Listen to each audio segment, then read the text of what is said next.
কখনো কখনো একাধিক বিষয়ে হক হতে পারে। যেমন আপনি যদি বুকের উপরে হাত বাঁধেন, আপনার এটা বলার সুযোগ নেই যে যারা নাভির নিচে হাত বাঁধে তাদের সালাত হচ্ছে না, তারা বাতিল, এটা বলার সুযোগ নেই। আবার যারা নাভির নিচে সালাতে হাত বাঁধছেন, তারা আপনারা কখনোই বলতে পারবেন না যে যারা বুকের উপরে বাঁধে তাদের সালাত হচ্ছে না, এটা বাতিল না। তার মানে কোনো কোনো বিষয়ে এমনও হয় একাধিক বিষয়ে হক হতে পারে।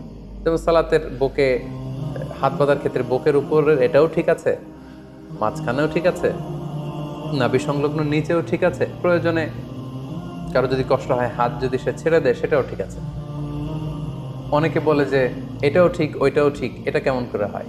তাদের জন্য এই হাদিসটা একটা বড় ধরনের দলিল যে কোনো বিষয়ে একাধিক মতামত হক হতে পারে, একাধিক মতামতই সহি হতে পারে।